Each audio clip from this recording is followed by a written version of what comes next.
So in these 6 talks, we're looking at rebirth and the 6 realms. I'll explain what the 6 realms are in a minute.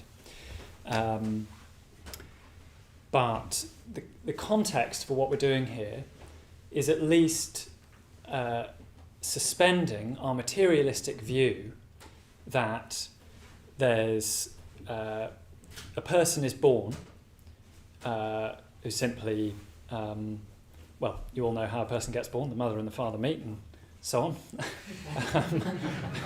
I won't explain that. But somehow consciousness arises in a mind or a brain that did not exist before, persists for a while, the life of that person or that body, and then is sort of snuffed out. So that's what I'm just, for shorthand, calling a materialistic view, which we're trying to at least just hold at bay during these talks, because a big part of the context for Buddhist teaching, and I'd argue not just traditional Buddhist teaching, is what's sometimes called rebirth.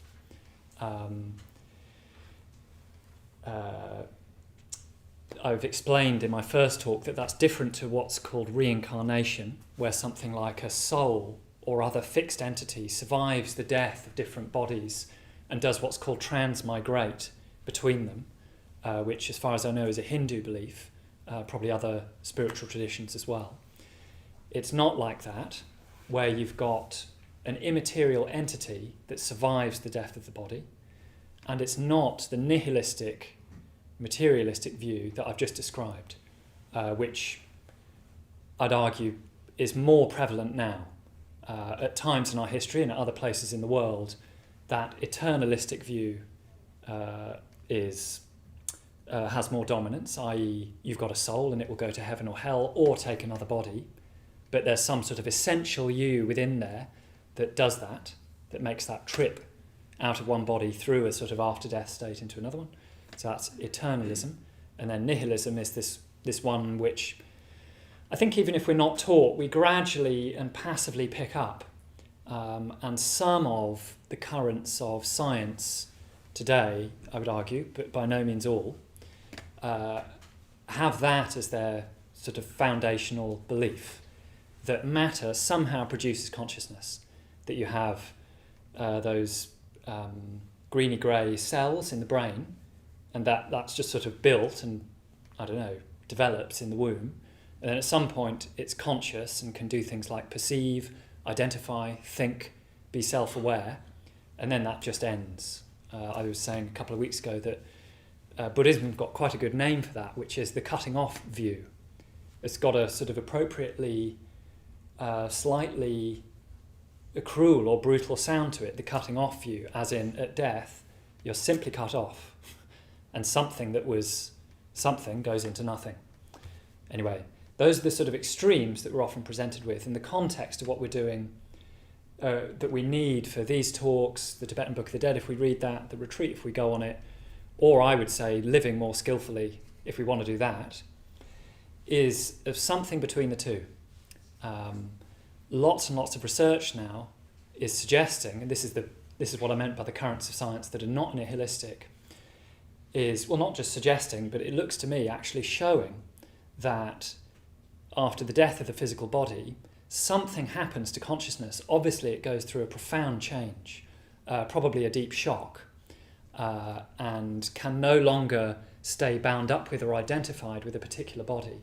I'm talking there about research that's gone into near-death experiences and past life memories, which are quite exciting to look into. I'd recommend it because they're whole fields of research. If you like your arguments scientific, there are very scientific arguments and data, well, not arguments exactly, just data, just things shown in those areas. They're quite large fields of research. I didn't know about personally until 4 or 5 years ago, till I started picking up 1 or 2 books on that. But yes, it's very fundamental actually in Buddhist teaching that there is something, let's for now call it rebirth, without speculating too much about what that means. Perhaps just reflecting that it's at least, I would say, equally convincing that consciousness that's been personally identified with goes through some sort of shock and profound change after death, but does not disappear. We can just slightly suspend that idea while we're doing this. I forgot to say in my first talk that our teacher Sangharakshita's got a very good image for this, where there's a traditional image for what's called transmigration, where the soul puts on a new suit of clothes, as it's said, i.e. takes a new body.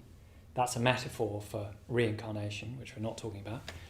Rebirth, or again becoming, which is also called it, is more akin to flames burning through bundles of fuel that are laid end to end. In other words, I think it's a very, very good metaphor, this, because with fire, if you look at flames, it is not a solid object.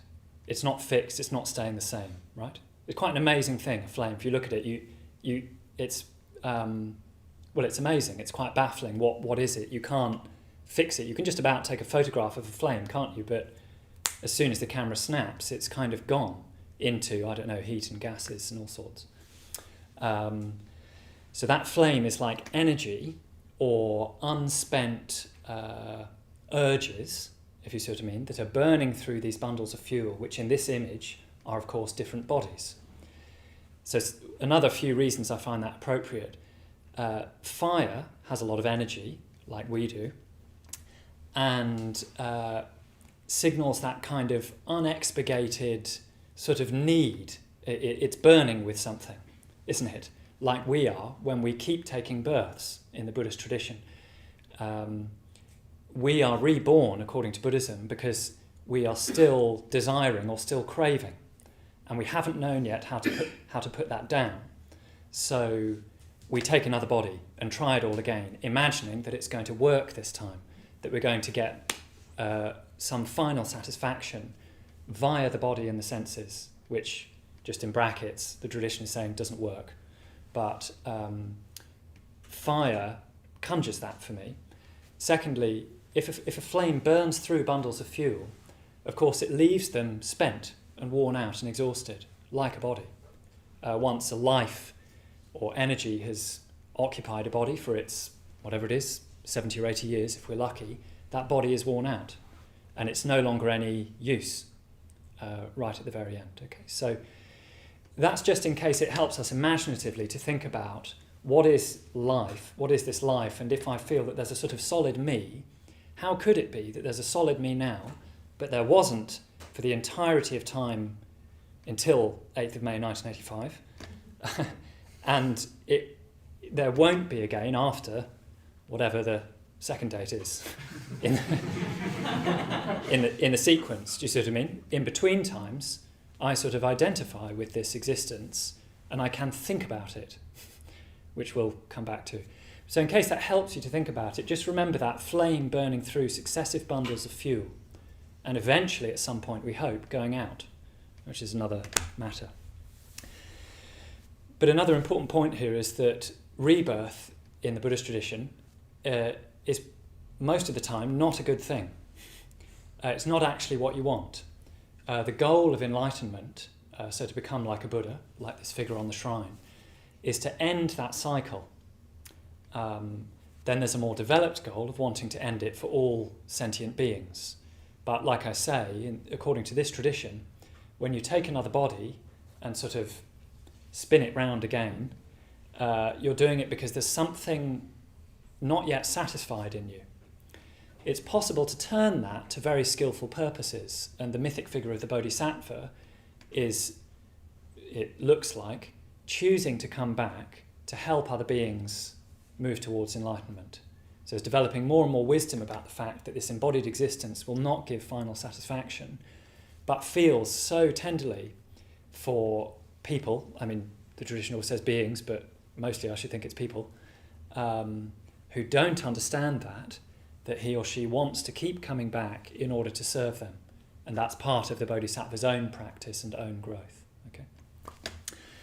So what happens? So the tradition's saying you've got this material existence, this body you identify with. At some point that runs out. We know that. There's no avoiding it. And after that, we're reborn in one of 6 realms. So that's what we're going into more in these talks. And those 6 realms of sentient existence, you can think of them as real places. You can think of them as mental states that we get into, different mental states. I'd like to propose that they're either both or neither, and that in a mind-made world, we don't need to sort out whether they are objective places out there or simply mental states in here. So I'll just do what I usually do and go over to the picture, giving the camera person time to pan, just to remind us what these realms are, and in case you haven't come across this before. So it's this second ring of this symbol, the Wheel of Life, that we're talking about. The other 3 we'll have to go into another time. But it said that you're reborn in one of these 6 realms, which are these segments, these sort of inner segments of the wheel. Okay? So you've got the gods, who don't have material bodies anymore. They have bodies made of light. And they wish for something and it appears. They're in aesthetic enjoyment and higher meditative states all the time. It's a realm of pleasure, but very, very refined pleasure, because it can't be the pleasures of the grosser physical body anymore, because they've gone beyond that. Okay. These are the Titans, or Ashuras, sometimes also called the jealous gods, who hold swords, wear armour, they're competitive, aggressive, they fight. They're trying to cut down the tree of life, whose fruit can be picked in the god realm. They're jealous of the gods, trying to cut down what the gods have. And they basically stand for envy, intense competitiveness, aggression, and so on. Hungry ghosts who cannot satisfy their appetites. They have tiny mouths, big bellies. Whatever they eat turns to swords or fire. So what they think they will enjoy and what they think they need, once they've taken it in, actually poisons them and hurts them. And that's basically the realm of neurotic craving. So where even the thing you think you want will not actually give you the state that you want from it, if you see what I mean. We'll come back to examples of all this sort of thing later. But where it really won't work. Even getting the object of the desire really won't work. This is the hell realm, which is basically intense suffering. Sometimes thought of as very strong mental illness, say. It's the hell realm where everything is painful and it feels like there's no escape. Animal realm, obvious enough, animals. They are not in kind of torment all the time like in the hell realms, but they don't have self-reflexive consciousness like the humans. So once you're here, in the human realm, there's said to be enough pleasure that you can enjoy life and aspire a bit and get through life. You can give life some reflection, you can give it some thought, because you're not being tormented all the time, and you can think, you can use self-reflexive awareness. But enough pain that you're actually spurred to do that, to reflect. You see what I mean? More or less a balance of pleasure and pain, and a mixture of those two, so that you might wonder why you suffer, but trust that there's something beyond suffering, and it's possible to take up the spiritual life. Okay. So those, in very brief terms, are the 6 realms. And in the next couple of weeks, we're going to go into not all 6 of them, I don't think. Tonight I'm going to talk particularly about the Titans, so they're at sort of 2 o'clock, and the animals, which are at 8 o'clock. Partly I'm basing what I'm saying at least on our teacher's commentary on the Tibetan Book of the Dead. So some of the remarks he makes that I think are most sort of worth hearing, I'm repeating and basing these talks on. But just to say briefly, what happens, what the Book of the Dead describes is that after death, different Buddhas arise and you see them, and because you don't recognise them as manifestations of your own mind's true nature, you will be reborn in one of these realms. And each Buddha has a sort of realm which is the alternative. If you manage to go towards that Buddha and that sort of love and light that's so bright, the text says you cannot bear to look at it, you can become enlightened. This is in the after-death state. If not, you're reborn in one of these. So it's quite important, if we're Buddhists or we're trying out Buddhism, that we get to know these realms and what they're saying to us. Very sort of, in a sense, very direct, very traditional teaching that can stimulate also the imagination, I think. It gives images for what goes on in our mind and in our life. Okay, so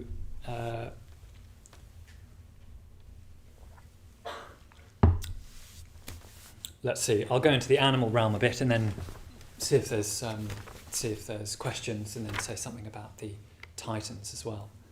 But is that okay so far for roughly what's going on? Yeah, good. Okay. So each of these realms, whether or not it's a place that you actually go to, or more like a sphere of potential experience, has got a lot to tell us. Even in this physical human life, we will probably inhabit all of these realms at different times. Maybe even as I've described them, you've recognised tendencies in your own mind or moments in your own life that correspond.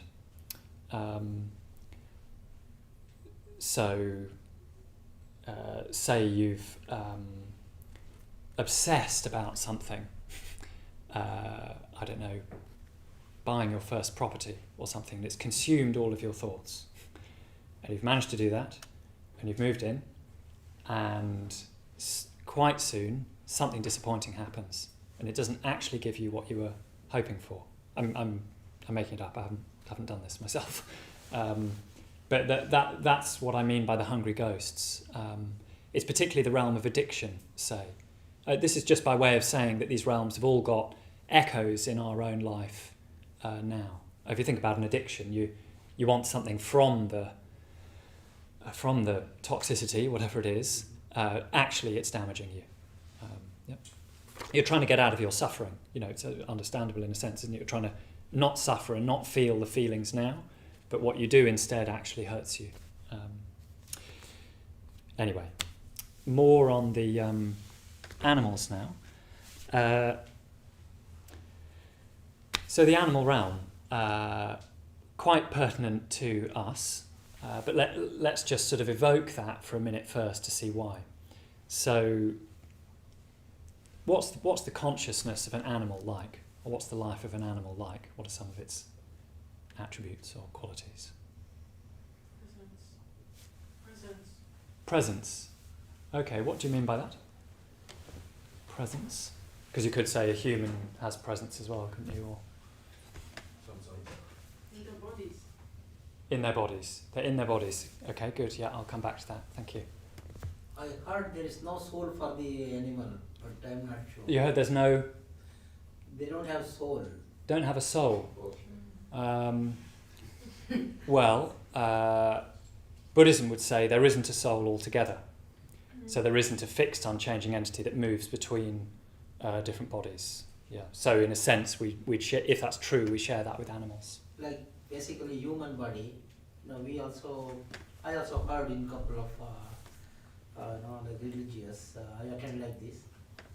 Like once after the body death, the soul, there is no die for the soul. For the body, yes, it is a die. It's a end, body end. For the soul, it's a endless.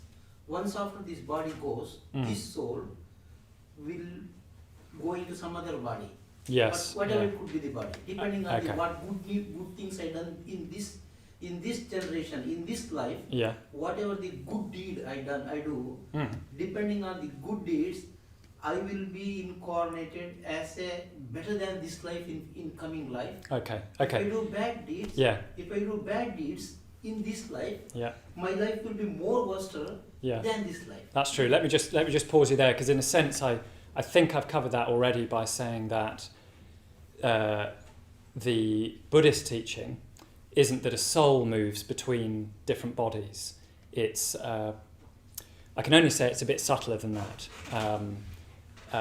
Animals have consciousness, and so do humans. So in a way, we might need to stick to that for the moment, if you see what I mean.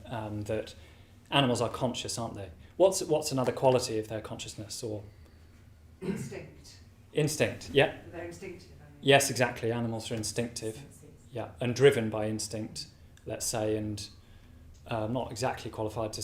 I'm not a biologist, but at least mainly, or possibly entirely, by that they respond to impulses, don't they, which are learned or inherited, and which teach them how to do the things they need to do, eat, or hunt, mate, etc. Yeah.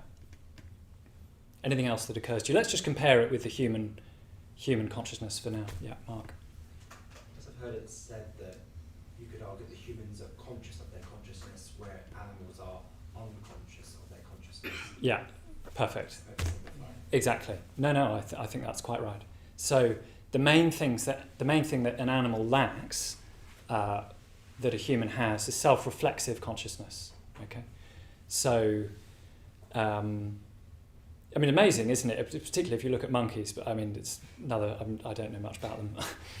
Amazing what they do know how to do, and quite how animated they can be, and in how much communication they could seem to be with humans. However, they are not aware that they're aware, as far as we know, animals. And that is, in terms of Buddhist practice, the chief difference. They don't have self-reflexive consciousness.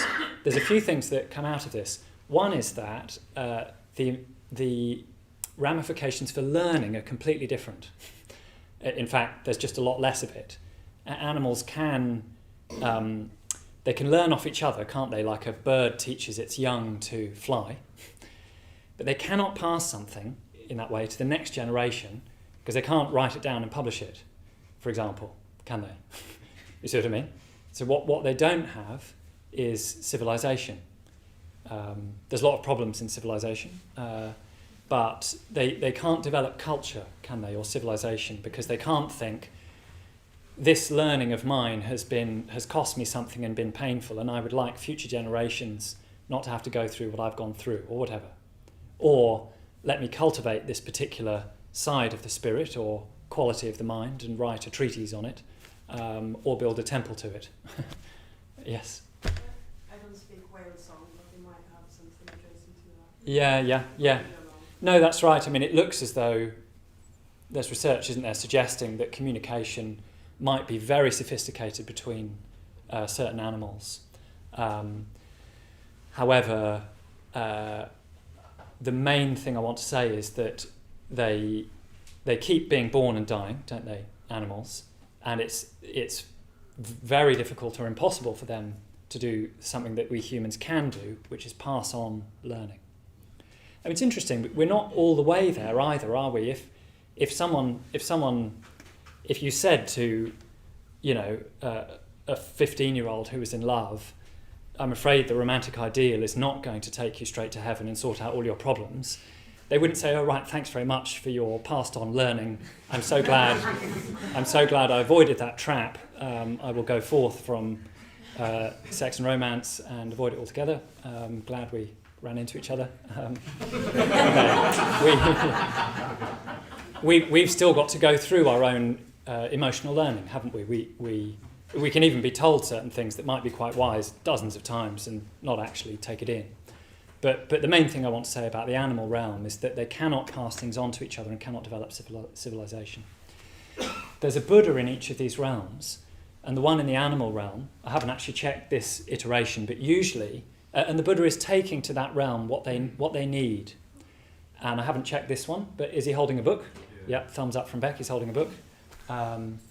Because that's the next thing they need, is to develop their consciousness. So that they're not just stuck in that cycle.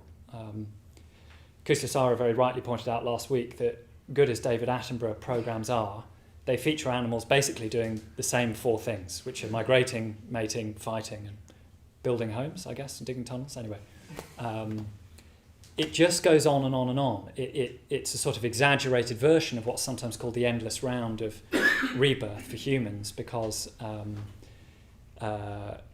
it's very difficult for them to get out of that.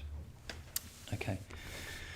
Let me see. I'll hopefully come back for questions later, but I'd better crack on. So one message for us, I think, is nonetheless to acknowledge that humanity is part animal.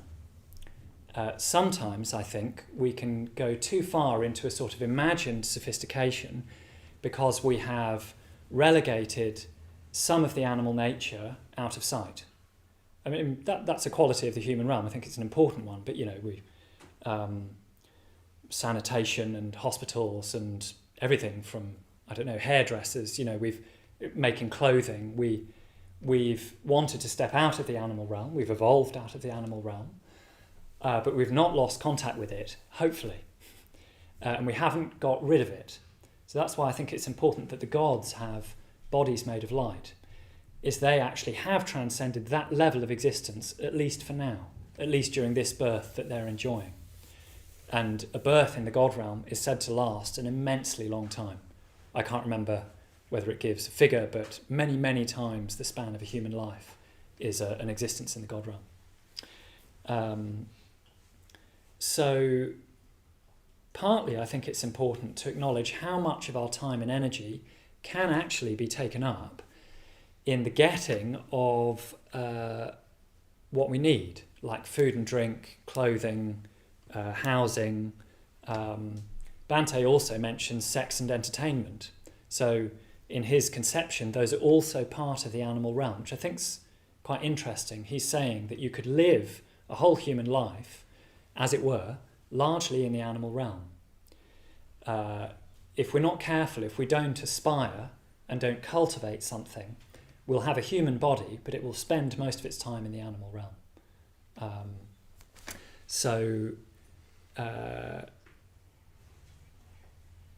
Yes, I think it's important to acknowledge that, partly because a lot of the major organisations of society are set up simply to meet those needs.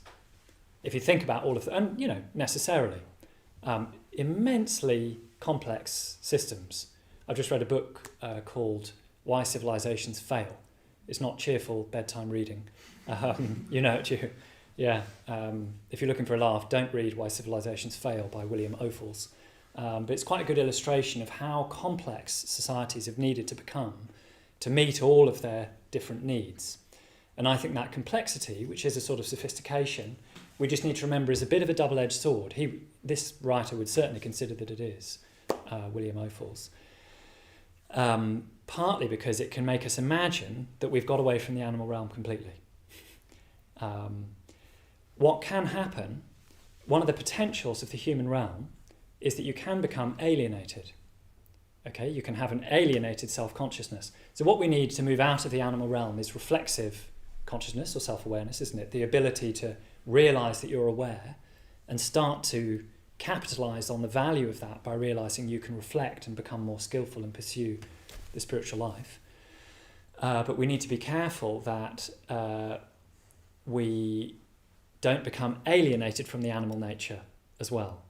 By that I mean things like the rational brain making very complex plans for things like food, sex, exercise, even accommodation. If you finish a really good meal and in the last few mouthfuls you're already scheming and maybe already chattering about how to make an even better one next time, you could say that you've got slightly divorced from your experience in a way that an animal can't do. So very interesting what Bhante says here. He says that humans have got an advantage over animals in that they can pursue what he calls the higher evolution, i.e. develop well beyond animal consciousness. The risk is you can fall back further than an animal because you can become alienated. And I think that's a really important lesson for us nowadays because especially with all of the screen time that we're in, the increasing abstraction of things, even an effect like not having to go to work. I know at the moment I work from home. It's all through Zoom and Slack and emails, and it really has an effect. It abstracts you more from your experience, and you have to sort of shake yourself off and go and find someone, go and talk to someone. I was talking to Thomas in the kitchen at tea time. It's such a relief to have somebody in front of me, not just somebody, Thomas. Thomas in particular. But there's a danger of a lot of abstraction more and more these days, particularly also what I've heard called the curated self that social media is encouraging. That divorces us even more. if we're constantly thinking about what we look like, how we come across, and how sexy and funny we are, we'll get more and more out of touch with our own experience. And so I think a humbling reflection for us humans is that animals do not do that. They're basically docile if they're content and violent if they're threatened. And outside of those things, mainly, leaving aside, I don't know, very sophisticated fringes of some animal research, that's it. So they can't get terribly worried about what happened last time the lion came along and sort of call a meeting about it and have an argument in the meeting. Do you see what I mean? They just can't do that. In the same way as they can't also, a couple of gazelles, let's say, stand admiring a sunset and think, isn't it amazing the way the pink merges with the blue, and then it's all happening at once, and even if you try and take a photo, it didn't really work. They can't do that, can they? They can't have an experience and try and take a photograph of it and make plans for next time and sort of show off about it later. You see what I mean? So I think it's important, if we're thinking of ourselves as a bit removed from the animal world and a bit more sophisticated, that we remember we can also go way too far the other way. And sometimes it would be good if we're just responding to the situation in front of us and only becoming worked up, let's say, if there's a really good reason to, and feeling contented when there isn't. So Bhante says you need a smooth integration of the animal into the human. That's what he would call a vertical integration, because from a Buddhist point of view, it is much more advantageous to be a human. So, as in vertical, there's a bit of a hierarchy there. You want to smoothly integrate the animal into the human and not cut it off. I even think, really basic point, that if we're pursuing the spiritual life and meditating regularly, going on retreats, we absolutely must look after the body and take enough exercise. I mean, you're all adults, I'm sure you all know that. But it's easy to forget. If you do too much thinking, and maybe a lot of reading about Buddhism, actually you can change your mental state and way improve it really quickly by taking some vigorous exercise or some subtle body work or whatever. That would be part of what he means by the smooth integration of the animal, and not sort of divorcing yourself from it too much. So, yeah, the lessons there are that we need to use our self-awareness, but that self-awareness can become excessive self-consciousness and an alienated awareness. You see this particularly, for example, if we have a lot of difficulty with the first stage of the Padmasambhava and feel that we don't have a sort of quote-unquote, we don't have a good relationship to ourselves. If we set up that thought too much, I mean, I know what it comes out of. If we set up that thought too much, rehearse that idea too much, we're reinforcing the idea that there are two of us, if you see what I mean. Therefore, one of them must be alienated, or they must be alienated from each other. So personally, when I practice the first stage of the Padmasambhava, I try and remember that there's actually just one of me, and I can be content. So I just try and sit in a room and feel some appreciation and some enjoyment of the posture, calm down, conjure a positive mood and open my heart, but not get too into the metaphor of being really, really kind to myself. Again, I know where that idea and that phrase comes from, and I think up to a point it's a very good thing, and there are times in our life that's very, very important. I've had times in my life where I needed to think of it in that way. I'm just saying, beyond a certain point, you don't want to reinforce the idea too much that you have a relationship with yourself. There is only one of you in truth, and you want to sort of integrate around that in a happy way if you can. That's just an example of how awareness can become alienated, and how the rational brain can start actually manipulating the animal nature.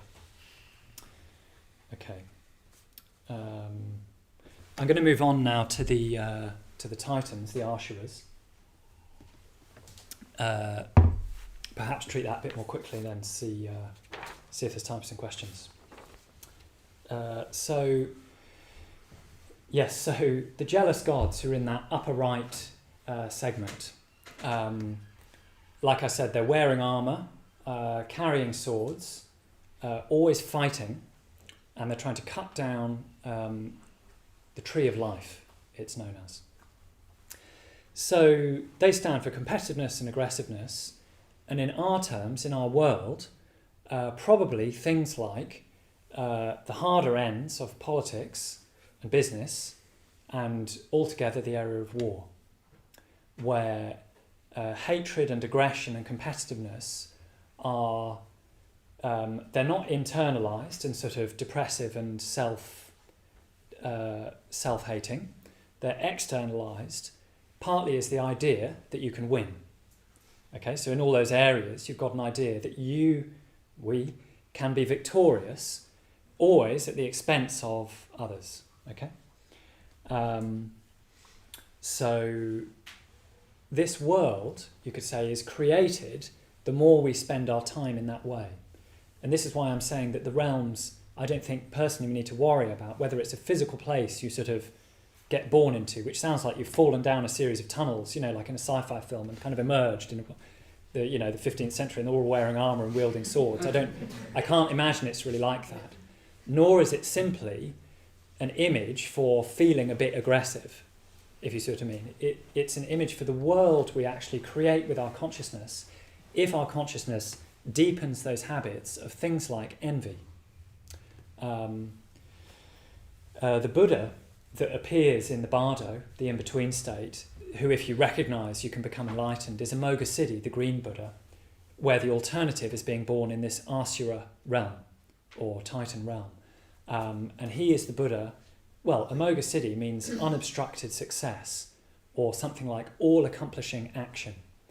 So that's the sort of, the opposite is the Buddha form in the active dimension of enlightenment. In other words, you absolutely strive, you absolutely make effort, you might, use immense energy, but it's all in the service of the good.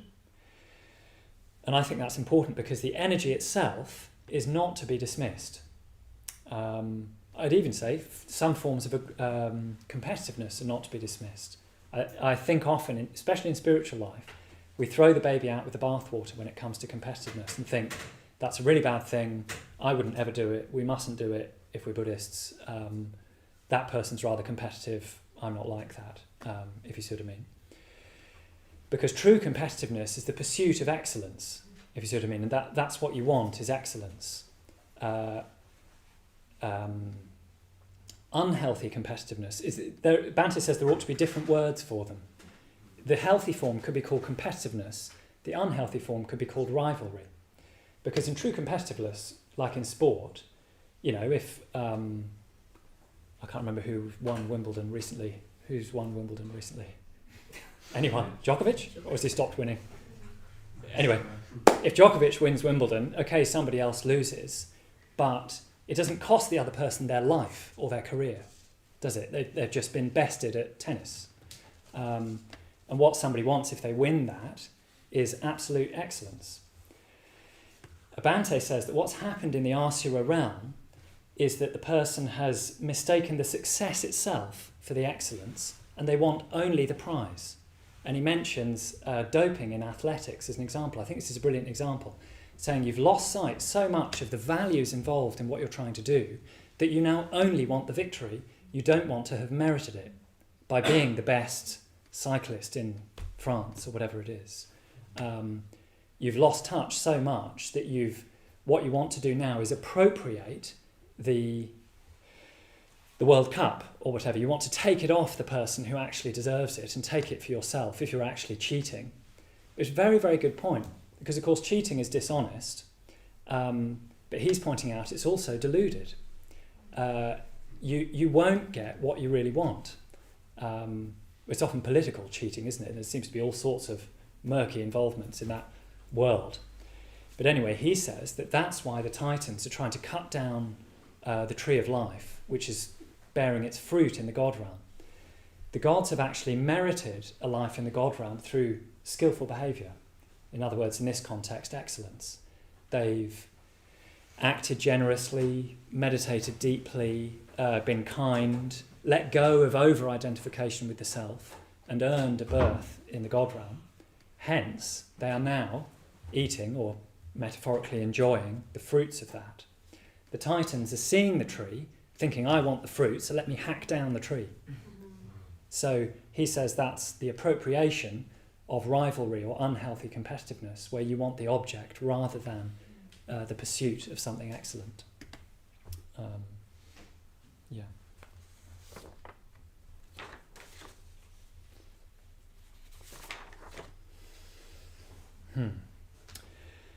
So I think also, just on this theme of competitiveness, that healthy competitiveness, or even risking a bit of unhealthy competitiveness, would be better than telling ourselves we wouldn't do that sort of thing. And I think you can spot this if people protest too much. What I mean there is if somebody's very, very down on somebody else's competitiveness and frequently mentions it, I think that's a signal that, of course, what's happening is their own competitiveness has been provoked. And what they want to do is, I mean, I say they, I'm afraid I've done this myself. I used to do this a lot, I think. I was very sort of anti-competitive, or thought I don't do that sort of thing. You know, I don't know, I wasn't a sportsman at school, maybe that's what produced it. But if you sort of disidentify too strongly, it's actually a slightly cool withdrawal from competition through fear of losing, I think, sometimes. Anyway, something for you to think about. Is saying, oh, I would never do that. It's actually probably because if you pick up the racket and have a go, you might not do very well and have to adjust your idea of yourself or work harder if you really want to be good at it. However, in the end, the Buddha says we should give up both victory and defeat. Defeat, is very likely to engender self-pity. Victory, very likely to produce pride. The verse in the Dhammapada about giving up both victory and defeat. Just on this, by the way, I really recommend this documentary, Beckham. Really. It's only about 4.5 hours of TV, so you can't get too addicted to it. It's very well made. For me, the subject doesn't matter if it's really well done. But I found him, in all the interviews, very warm-hearted and extremely forgiving. And I thought he's not a titan at all, which is amazing if you've been to that degree at the top of your game. I mean, one of the top, debatable because they play in a team, but top footballers in the world, absolutely top. This amazing sequence in which he moves to a US team, and he keeps considering different moves to different countries, different teams. One of his team, has anyone seen it? Have people seen it? Okay, so one of his team members writes a book trashing Beckham and publishes it and says he's a terrible teammate, he's unprofessional, all sorts of stuff like this. He publishes it. And so naturally, a bit of tension rises between the two of them. The manager gets them both into his office and says, look, what's going on? This guy says what he's done. And he says to Beckham, okay, well, how do you find this? And he simply says, I respect that you said it. And he said, I think you're right. I'm just a bit upset you wrote it in a book instead of coming and saying it to my face. And he forgives him, and they both kind of and kind of carry on training that very day. I thought, how amazing. The guy who's written the book says, if someone had done, it's being interviewed 20 years later, so it's, all is forgiven, I guess. He says, if someone had done that to me, I'd probably never have spoken to them again. And what does Beckham do? He just says, look, I'd rather you'd actually come up and told me. But I forgive you. And they carry on playing on the team. And so there you've got competitiveness, wanting to be absolutely brilliant and really going all out to be brilliant, with a really gentle nature. To go to the other end of the scale, one of the reasons I don't think we should throw out competitiveness or striving with the bathwater is that, of course, the Buddha, well, he knew how to strive, and boy, did he need to get to where he got to become enlightened. He sits down under the Bodhi tree, remember, and vows not to get up. He vows basically either to die or become enlightened. He's not going to get up from the spot. He'll either die sitting there or get up enlightened. And he says, may flesh wither and may blood dry up. I shall not leave this spot until liberation is attained. He's been through austerities, nearly starved himself to death, walked on foot through forests for years, practicing meditation under trees. It's not that you just become very diluted and sort of gentle when you become a Buddhist. Hopefully the heart remains gentle, but you need striving and effort. What I've thought happens is that we, in our unenlightened minds, think that effort and discipline and energy don't go with a gentle, kindly nature, if you see what I mean. And in the unenlightened mind, often they don't. If you have one, it's slightly at the cost of the other. But I think the Buddhist life is showing us, not necessarily. You could bring those together and use them very, very powerfully for the good. There we are. That's probably kind of enough about the Titans as well. So I'll wrap up in a few minutes, but let's just see if you've got questions. Perhaps just particularly about what I've said, if there's something I've said that you don't find clear or... I mean, that's not a question, more like reflection. So I work in a school for the disabled, in my class, severely disabled children. And I guess, in a sense, because of how their brain chemistry is, they can't necessarily learn in the same sense as, this is very general, but people who go to quote unquote mainstream schools. I guess in a sense because they don't have the self-reflexivity necessarily, like the human realm. So in a sense they're more in the animal realm.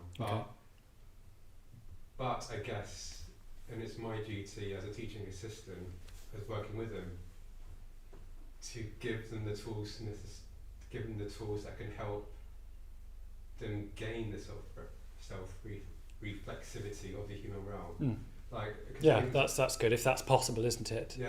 Helping people to do that. Yeah. Is that one of my students has a very tough time with eating.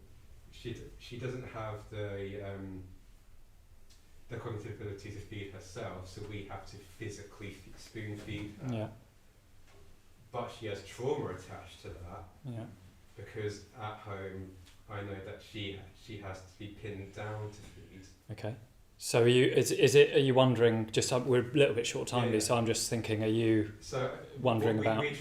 What we are trying to do is like to make feeding a pleasurable experience by giving her stimuli, singing, so that I guess she thinks she gains a reflection, so she can associate feeding with positive experiences rather than negative experiences. Well, it sounds very good thing to do, very positive. Yeah, tricky work, I imagine. Yeah. I've got two questions. One about entertainment, one about competition. Which do you want? Which do you want if you had to pick one? And could someone turn the extractor fan on while you're... The competition one. A team member who knows how to do it, thanks. Well, how do you embrace striving and effort and there's something about Beckham, isn't there, where he is trying to be the best, he's trying, let's say judge of, I can't say his name, but he's trying to be better than other people. Say you're in spiritual life, you're with your spiritual friends, and there is that kind of, I want to be the best. How do you do that without falling into comparison? Good question. Okay, so how do you use the spur of aspiration or healthy competitiveness without comparing a lot? Yes. Yeah, well, I imagine for a long time you don't, because it's almost too difficult. I'm only speaking from my own experience there. Comparison is pretty deep, I think, tendency, isn't it? Pretty deep habit somehow. I trust that it lightens. Well, partly I've noticed it lighten at least somewhat in myself, and people who are further along the path than me, definitely not, much less bogged down than I am in comparing. So I suppose we just have to carry on reflecting that ultimately is unwise comparison. It's not an ultimate perspective. The way I do this is remembering that it solidifies individuals. An example of a comparison, I mean, the one that I've sometimes found painful is, Kalyana Mitras of mine, people much more, order members much more experienced than me who've befriended me. I just find it painful that I'm not as developed as them. You see what I mean? well, what do I do there? I have to remember, for one thing, that it's a lot more fluid than that. I don't mean that I'm about to overtake them tomorrow. I just mean my act of fixing things and saying, you're over there, I'm over here, and that's unpleasant or difficult, or reflects badly on me, which is, of course, what's really going on there. There's, if you like, there's a sort of cognitive emotional level, which is probably pride, where I want to look better to myself than I'm looking. You see what I mean? It's often to ourselves that we want to look good, I think. Anyway, I'm coming off less well than I fantasize, so that's painful. The sort of wisdom level, I think, is that I'm fixing two people into kind of objects. Actually, there's something much more dynamic going on, where, especially if I can tune into that person's consciousness a bit more, my consciousness, at least temporarily, will be raised up.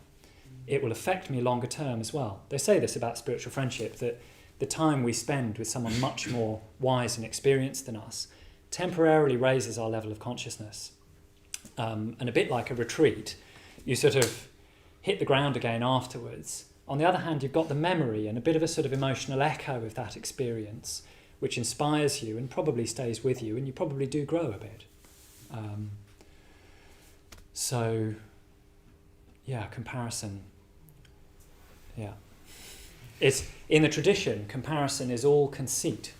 Sometimes that's a hard teaching to take, so I say it, well, I don't know, I say it with its accompanying comment. It's hard to take this, but the tradition says telling ourselves that others are superior and inferior and the same as us are all forms of conceit. So I think it's very, very interesting and worth reflecting on. Because the sameness one, that's baffling to our ordinary sense. But especially remember things like, if we feel very lowly, there's usually pride involved. There's usually a kind of inverted pride. I find that very important to remember. Are you familiar with the work of Caroline Dweck? Caroline? Dweck? No. Because I think she spent her career trying to answer the positive and negative competitiveness question. And the terms that she landed on was growth mindset versus achievement mindset. Okay. And some of the behaviours you're describing in Beckham are very typical of growth mindset. But it just struck me that maybe something you didn't mention was, what are you striving for? And that work, I think, points the idea that, and it's in the names, if you're striving for personal growth, there could never be an answer from another human being, because you're learning from them. So you're always in a position whether you achieve or fail. It's just an opportunity to grow. Yeah. Versus a world where attainment is which is, I think, what you're saying. Yeah. I think growth mindset versus achievement mindset, was that it? Yeah. Is pretty good, pretty applicable here. And I think there's definitely something to refine in this matter of competitiveness, because I think basically what you can get from it is a positive spurring on. I think that's the healthy edge of it. Basically, if you practice with friends, you want to do well by them. You want to be seen to do well by them, but you're trying to give to them. So, in positive ways, it's embarrassing in front of your friends if you act unskillfully. You need to admire their good qualities that you don't possess, which is salutary for our pride as well. But like you say, it's a good question. Ultimately, we're striving for enlightenment. So we'd be going beyond anything like comparison, certainly anything like competitiveness. It's more like a kind of human level thing. It is growth that we want. Yeah, thanks. But I think that's a good way of doing it. I just need to make a last remark about the ashras. We could talk later, and then I'll finish. Yeah. The Titans are particularly given to anger and blame. So when something goes wrong, they think there's something out there they want to fight and sort of do away with. So I think if something goes wrong in our life, there's a subtle art of staying with that experience and not going into, either the hell realm of awful things always happen to me, or the Titan realm of I'm going to fight that person, but to feel our feelings. So if we make a mistake, for example, to stay with the fact that we're uncomfortable about that and could do better, if we do that, we know we're in the human realm, because we've been humble enough to know I can grow. It's not actually somebody else's fault.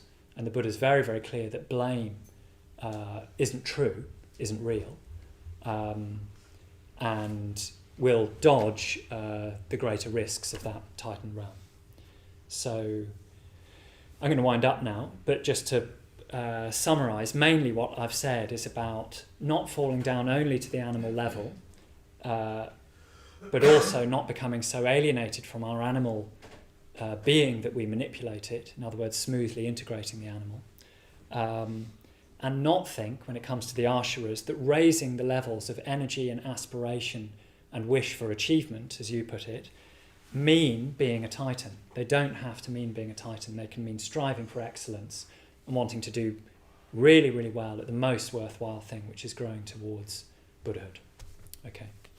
So next week we'll hear, I think, more about the human realm and the God realm. So at that point I think it's getting a bit easier. Kusala will cover those. In a moment, in a few minutes, we'll have the puja in here. So if you need to go home, of course, that's fine. But I'd recommend staying. It's a short ritual to round off the evening. But we'll do an even shorter ritual in here, which is chant mantra to Padmasambhava, who's on the shrine here. So I haven't had time to talk about that. But he's the sort of presiding Buddha or Bodhisattva of this series, and we'll just chant his name in order to ask for the help of the enlightened mind with all of these traps and risks and realms. Okay, so I'll lower the lights. We'll do the Padmasambhava mantra. We won't make offerings yet. We'll just let that fade out, and that'll be the end of this part of the class.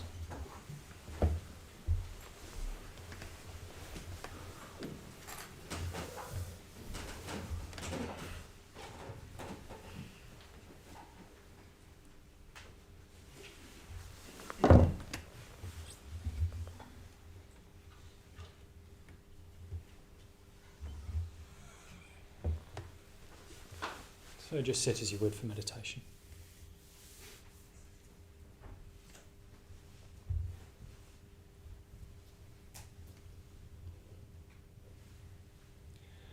Om Ahum Vajra Guru Padma Siddhi Hum. Om Ahum Vajra Guru Padma Siddhi Hum. Om Ahum Vajra Guru Padma Siddhi Hum. Om Ahum Vajra Guru Padma Siddhi Hum. Om Ahum Vajra Guru Padma Siddhi Hum. Om Ahum Vajra Guru Padma Siddhi Hum. Om Ahum Vajra Guru Padma Siddhi Hum. Om Ahum Vajra Guru Padma Siddhi Hum. Om Ahum Vajra Guru Padma Siddhi Hum. Om Ahum Vajra Guru Padma Siddhi Hum. Om Ahum Vajra Guru Padma Siddhi Hum. Om Ahum Vajra Guru Padma Siddhi Hum. Om Ahum Vajra Guru Padma Siddhi Hum. Om Ahum Vajra Guru Padma Siddhi Hum. Om Ahum Vajra Guru Padma Siddhi Hum. Om Ahum Vajra Guru Padma Siddhi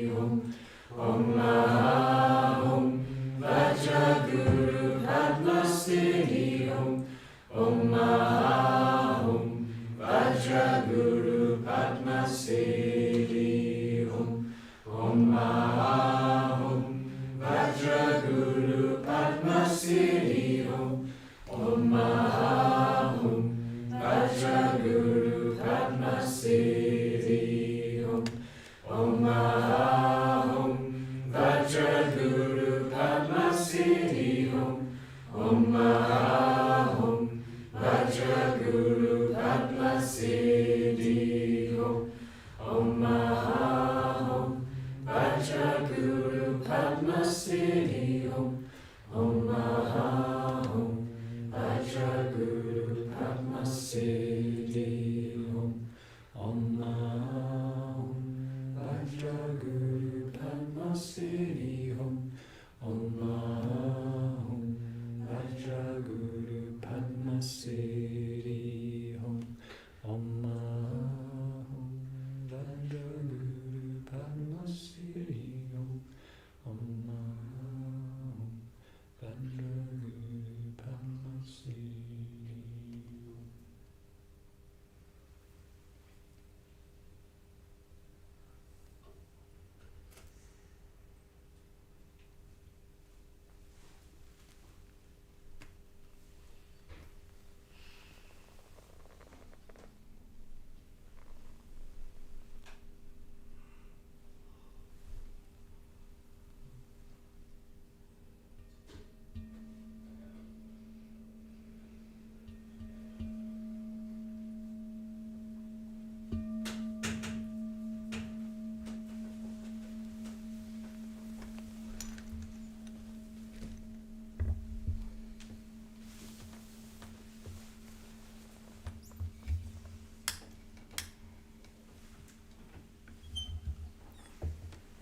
Okay, so that's it for this part of the evening. Do come back next week to hear about the human and God realms.